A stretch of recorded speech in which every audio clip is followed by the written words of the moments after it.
Verona una donna di 80 anni è stata uccisa a coltellate nella sua abitazione in Borgo Venezia. Arrestato per omicidio il figlio di 52 anni, procede la Polizia di Stato. Quello del cronista Adriano Cappellari è stato un piano studiato nei dettagli anche attraverso l'uso dell'intelligenza artificiale e le novità dell'indagine. Violenta rapina ai danni di 2 orefici a Marostica con un bottino di 600.000 euro. Adesso c'è un indagato, la pista porta a Caserta. Furto di gioielli, vittima una 97enne di Thiene, arrestata una donna di 39 anni, era entrata in casa dell'anziana per commettere il furto, inseguita e bloccata dal nipote. Trovati nel parcheggio davanti ad un esercizio commerciale con un'auto rubata, 3 minorenni denunciati per ricettazione. Stanza del buco in via Piave a Mestre, bufera politica, Fratelli d'Italia rifiuta ogni forma di consumo assistito. Treviso contro le chiusure, il presidente di FIPE Michele Pozzobon scrive una lettera aperta ai clienti dei locali invitandoli a vivere il centro. Buonasera e ben ritrovati, edizione regionale dei nostri telegiornali che si apre con l'orrore vissuto a Verona, dove una donna di 80 anni è stata uccisa a coltellate nella sua abitazione, arrestato per omicidio il figlio di 52 anni. Le urla, poi il silenzio. Una donna di 80 anni che pare soffrisse di una malattia degenerativa è stata trovata morta in casa, uccisa con alcune coltellate. La vittima è Grazia Rizzardi. Sul posto gli agenti delle volanti e la polizia scientifica. In casa il figlio di 52 anni che è stato fermato e portato in questura. L'uomo, che viveva con la mamma al pian terreno di una palazzina in via Boccioni in Borgo Venezia a Verona, è stato arrestato per omicidio. È stato lui, dopo il delitto, a chiamare un'amica di famiglia a raccontare ciò che aveva fatto e a dire che era rimasto in casa con l'arma utilizzata per uccidere la madre, un coltello. Immediatamente è scattato l'allarme e la donna ha subito allertato il 113. Le sirene hanno squarciato il silenzio di una giornata estiva dove i residenti sono scesi in strada attoniti e sotto shock. Alcuni testimoni hanno raccontato che poche ore prima avevano sentito delle urla provenire dalla casa, poi più niente. Il 52enne è descritto come una persona schiva che accudiva quotidianamente la mamma, debilitata dalla malattia. Le indagini continuano per ricostruire cosa abbia fatto scattare la tragedia. Una situazione familiare difficile, pesante, che avrebbe logorato negli anni il figlio. Sul posto il pubblico ministero, che poi si è recato in questura per sentire l'uomo arrestato. L'arma, un coltello da cucina, è stato trovato e posto sotto sequestro. Quello del cronista Adriano Cappellari è stato un piano studiato nei dettagli anche attraverso l'intelligenza artificiale. Un piano costruito passo dopo passo. È questa la convinzione dei carabinieri, per i quali Adriano Cappellari non avrebbe improvvisato nulla. L'obiettivo, ipotizza la procura, era conquistare notorietà nazionale, trasformandosi da cronista locale a giornalista simbolo della lotta alla criminalità, fino ad aprirsi una strada in politica. Come dice lo psicologo e giornalista Lino Cavedon, sicuramente in questo giovane poco più che ventenne ci sono tratti di personalità che sono emersi con prepotenza in questo caso, perché è risultato manipolatore, cioè ha alterato fatti per influenzare gli altri a proprio vantaggio. Per rendere credibile il racconto, Cappellari ha coinvolto nomi di grande richiamo. Prima le lettere indirizzate a Don Maurizio Patriciello, il sacerdote anticamorra di Caivano. Poi il coinvolgimento della premier Giorgia Meloni per amplificare il caso sul piano mediatico e istituzionale. Anche l'intelligenza artificiale avrebbe avuto un ruolo nella pianificazione. Sarebbe stata utilizzata per predisporre testi, un impiego che i carabinieri di Bassano ritengono parte integrante della strategia, insieme alla preparazione materiale del presunto attentato. Ci sono poi gli accertamenti tecnici. Sul computer sequestrato sono state trovate le tracce della stesura delle lettere, la carta prepagata utilizzata per acquistare il materiale impiegato nella messa in scena dell'incendio, dell'incendio, l'analisi biometrica supportata dall'intelligenza artificiale ritenuta compatibile con Cappellari e infine le immagini delle telecamere, dalle quali non risulterebbe alcun estraneo arrivare o allontanarsi dall'abitazione nel momento dell'attentato o presunto tale. Cappellari ai carabinieri qualche ammissione l'ha già fatta. Sarà interrogato nei prossimi giorni alla presenza del suo legale Roberto Rigoni Stern, dalla PM Alessia Grenna. Non ha compreso il ruolo del giornalista che riferisce fatti e non finzioni, che deve attenersi ad una precisa deontologia. Il 5 settembre scorso veniva commessa a Marostica una violenta rapina ai danni di 2 orefici, bottino 600.000 euro, adesso c'è un indagato a Caserta. Una violenta rapina avvenuta a Marostica il 5 settembre scorso ai danni di 2 orefici il primo giorno della Fiera dell'Oro a Vicenza. Un'aggressione con un bottino di oltre 600.000 euro di cui non si era mai saputo nulla. La denuncia da parte di un imprenditore orafo brasiliano di 63 anni e una cittadina svizzera di 81 era stata presentata la stessa sera agli agenti del commissariato di Bassano. Adesso la polizia informa che c'è un passo avanti nelle indagini. Il 29 luglio gli agenti del commissariato hanno eseguito a Castelvolturno, in provincia di Caserta, un decreto di perquisizione personale domiciliari nei confronti di un 27enne napoletano, già conosciuto dalle forze dell'ordine per numerosi precedenti e condanne.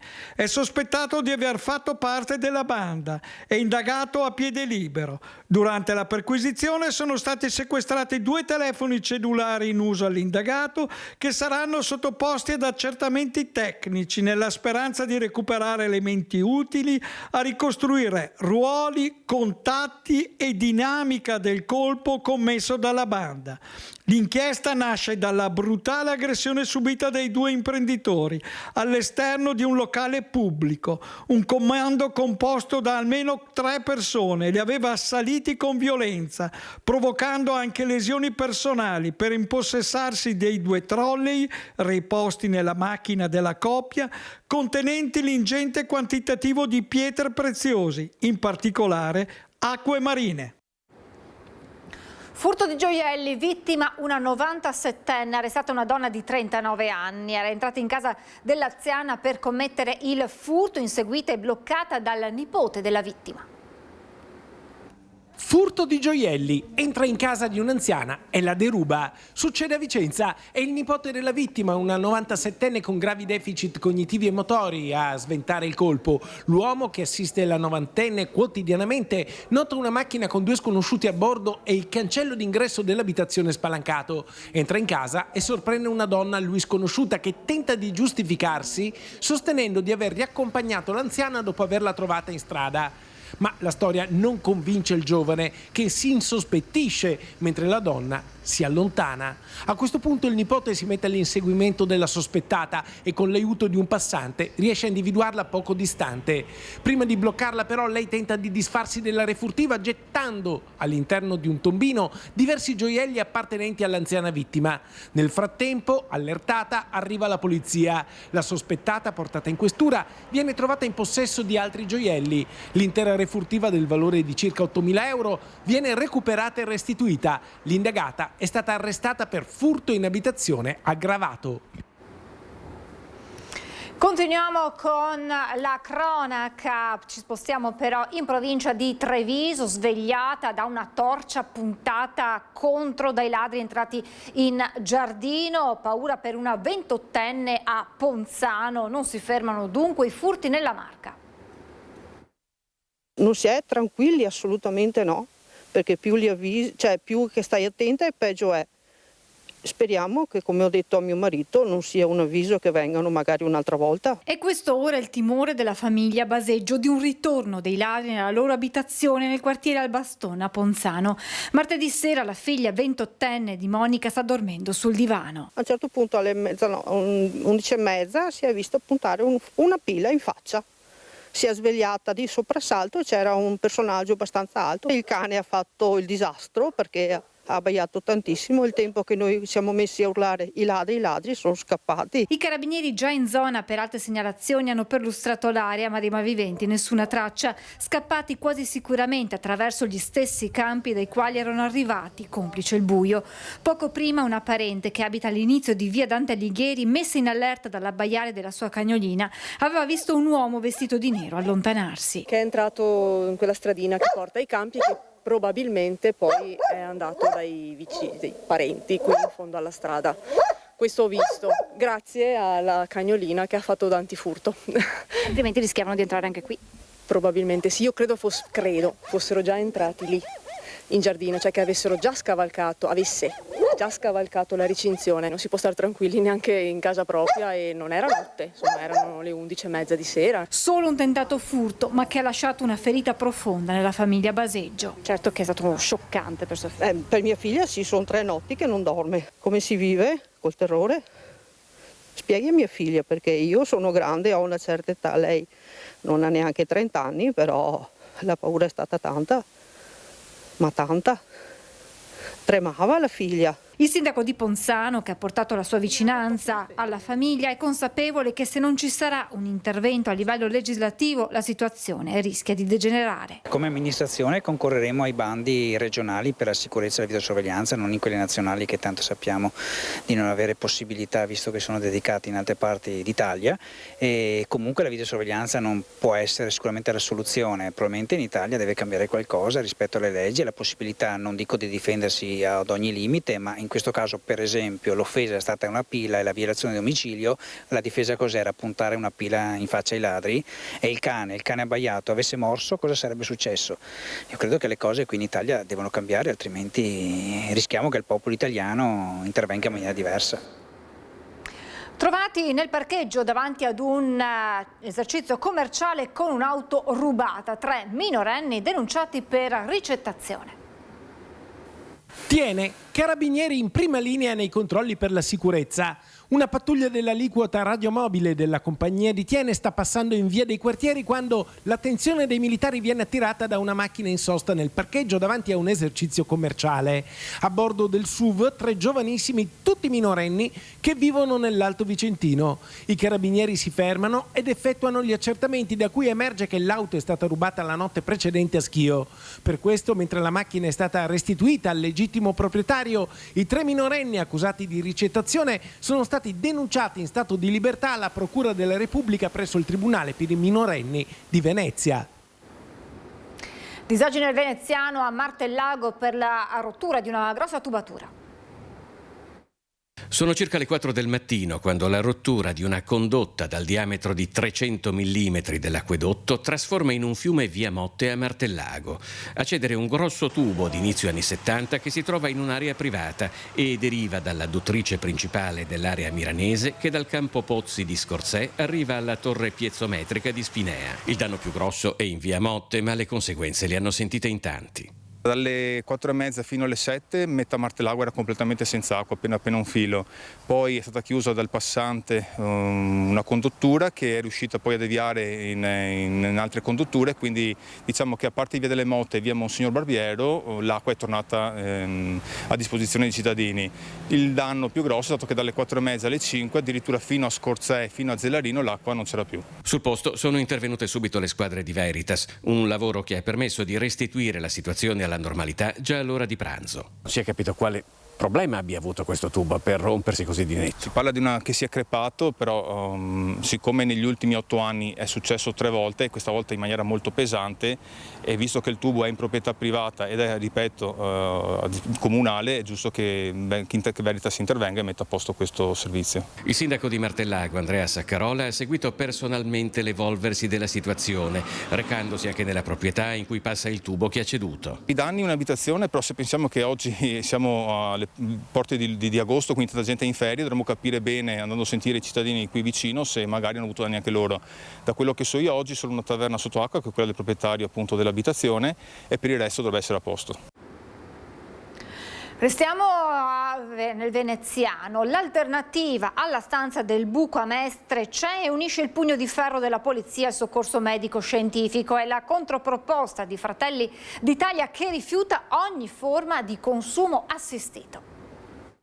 La nostra posizione è ferma per un secco no alla stanza del buco a Mestre. Fratelli d'Italia alza il muro, nessun dialogo, nessuna trattativa, respinge al mittente la proposta di aprire una stanza del buco a Mestre. L'idea lanciata da Gennaro Marotta, presidente della municipalità di Mestre Carpenedo, non è un intervento su cui riflettere, ma una resa incondizionata dello Stato davanti alla criminalità e al degrado. Così i meloniani di Venezia chiudono la porta a qualsiasi discussione. L'idea che aprire una stanza del buco in un luogo specifico della città dove c'è già un grave problema, diciamo, c'è un problema di sicurezza, comporterebbe tutto un effetto negativo per il quale attirerebbe altri spacciatori, attirerebbe altre persone tossicodipendenti e creerebbe un disagio sociale importante di sicurezza non solo percepita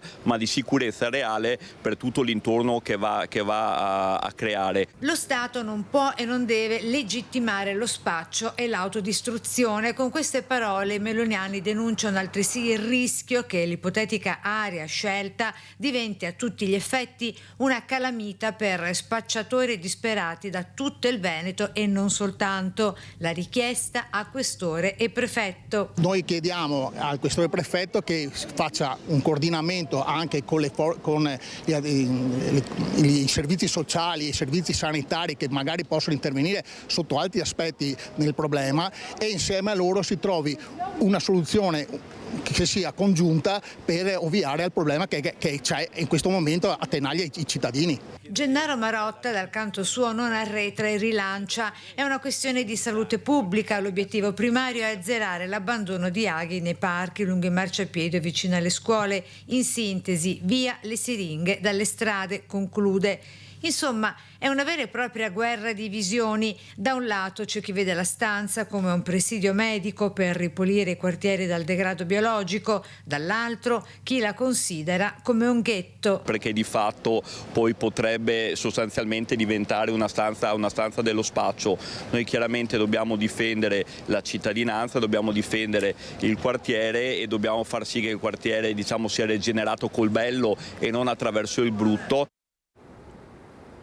E scontro politico sulle nuove tariffe del trasporto pubblico locale nel Bellunese. Dal carnet da 10 corse pagato come 8 al nuovo abbonamento studenti valido 12 mesi fino al biglietto urbano da 75 minuti e al ticket giornaliero.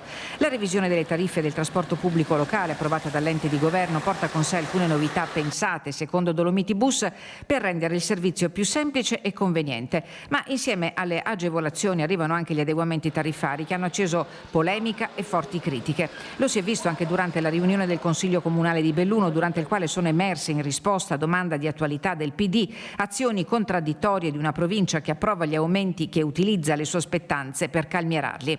Sul punto interviene anche l'ex consigliere provinciale con delega ai trasporti Massimo Bortoluzzi. È stato deciso di applicare quello che è scritto sul contratto e nessuno dice che è sbagliato farlo. Non possono ricadere sui cittadini e sulle famiglie e sui lavoratori tutte le problematiche e tutti i costi aggiuntivi che sono dovuti all'inflazione. Per Dolomiti Bus si tratta di un riordino complessivo del sistema previsto dal contratto di servizio che punta a favorire chi utilizza con continuità autobus e corriere senza rinunciare agli investimenti e alle agevolazioni per studenti e lavoratori. Peccato che gli investimenti escano dal territorio. Secondo gli ex consiglieri provinciali Massimo Bortoluzzi e Silvia Calligaro, oggi consigliera regionale, in un momento in cui Dolomiti Bus chiude i bilanci inutile e distribuisce dividendi ai soci pubblici, quelle risorse dovrebbero essere reinvestite per migliorare il servizio e contenere il costo dei biglietti, anziché gravare sugli utenti. Dal Consiglio Comunale il sindaco di Belluno apre uno spiraglio, sia pur flebile. I sindaci, compreso anche il Comune di Belluno, hanno subito proposto un emendamento perché il 40% degli utili spettanti alla provincia quale ente di governo negli ultimi 2 anni venga reinvestito a favore dei lavoratori soprattutto. Nei prossimi mesi perciò è attesa l'apertura del tavolo di lavoro fra Provincia e Dolomiti Bus. Il 40% dell'utile spettante a Palazzo Piloni verrà reinvestito per calmierare le tariffe. Paradossale per l'opposizione che guarda al futuro del trasporto pubblico bellunese senza una visione sulle urgenze reali, implementazione dell'organico e piano di rilancio con attenzione alle aree periferiche. Andiamo a Treviso, dove il presidente FIPE, Michele Pozzobon, scrive una lettera a cittadini e imprenditori elogiando la scomodità. Vediamo di cosa si tratta. FIPE Confcommercio lancia un appello ai cittadini. Con una lettera aperta dal titolo Siate scomodi, il presidente Michele Pozzobon invita a riflettere sul ruolo di bar, ristoranti e pubblici esercizi, non solo come attività economiche, ma come luoghi di incontro, socialità e presidio del territorio da vivere e non da fruire con un clic dal divano. L'obiettivo è quello di fare un elogio alla scomodità. Scomodità inteso proprio come spirito di iniziativa personale che tocca ovviamente ogni imprenditore, ogni cittadino, ma ogni uomo.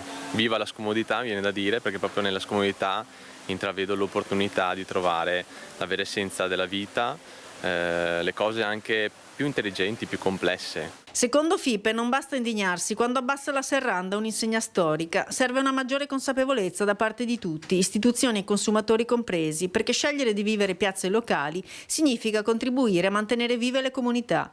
Il click dal divano ha innegabili comodità, ma dall'altro impoverisce la vita relazionale che è fatta di strette di mano, di incontri e di strada condivisa.